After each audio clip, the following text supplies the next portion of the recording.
Hey everyone, Brett from B&B Dynamic Machining. Told you guys last year I was going to do a 1 year video, never got around to it. Told you guys about a month ago I'll do a 2 year video, finally getting around to it. So I guess this is for anyone maybe really thinking about starting up a shop. Give you a little bit of what me and Blaine have learned over the course of these 2 years and what's worked for us. First off, if you're thinking about starting up a shop, my number one thing would be learn on someone else's dime before you go and open up your own shop. I was doing this 20 years before I finally decided to open up my own shop, and the things that I learned through those 20 years have been very beneficial to open up a shop. Not only the things I've learned, but the connections I've made. But that being said, once you're ready to start your own shop and you're thinking about it, all I can say is go for it. There's a couple reasons I started up a shop. Number one, this was supposed to be a school. I knew there was a lack of machinists in the area, so me and Blaine went to our old owners to make sure there was going to be no type of backlash when we got our first machine. Surprise, there was backlash and we both got fired.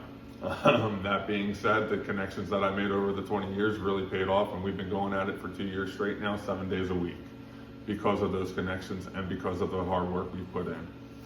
So that being said, if you're thinking about starting up a business and you think, oh, I'm going to start up a business so I don't have to work weekends. Yeah.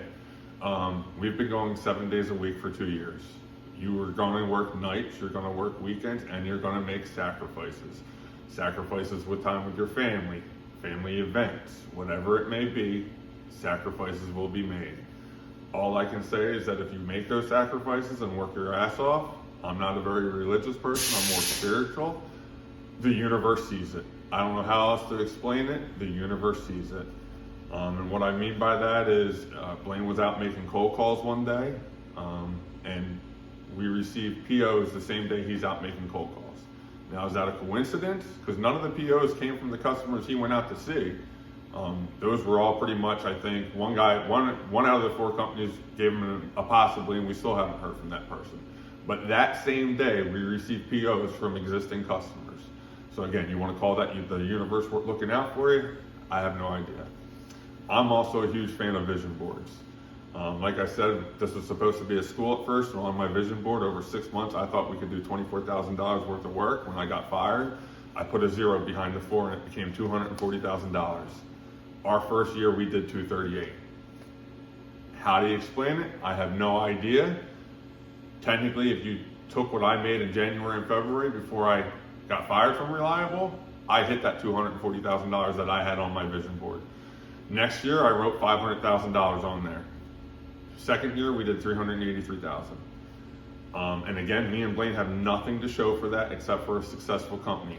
Everything we make gets put back into the company. Now, granted, yes, do we take salaries? Absolutely. We need to survive. We don't want to be stressing out doing this, and neither do you.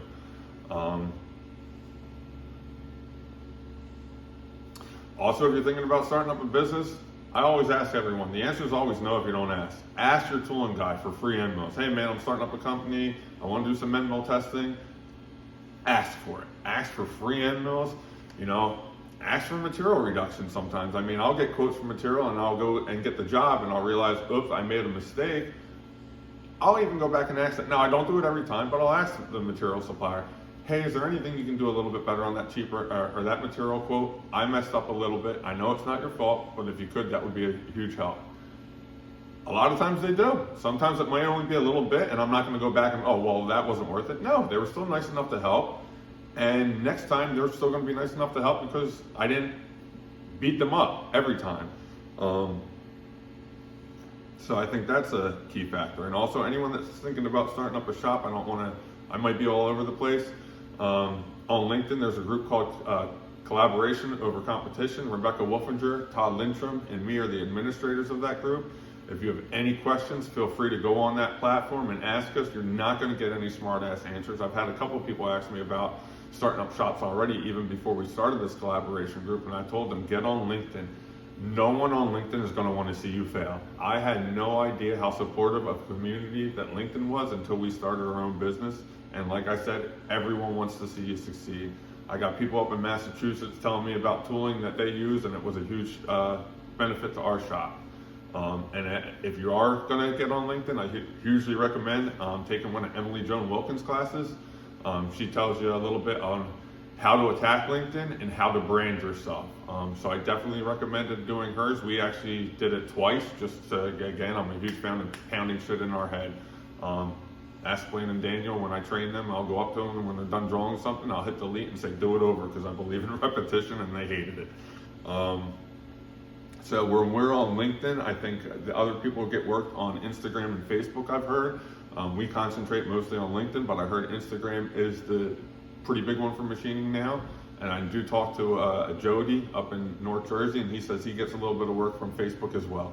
So those are the 3 platforms you probably want to look at as far as work.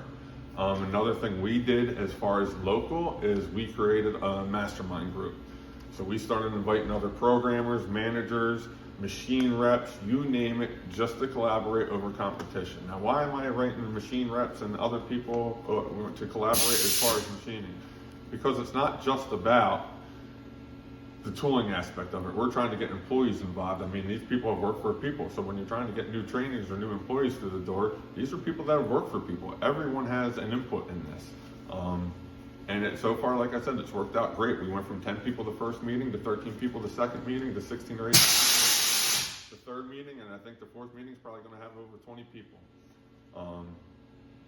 So like I said, those are my recommendations if you're going to start a company, and we've been going at it for 2 years. If you have any questions, feel free to reach out. Thank you very much. Hope this video helps you out a little bit.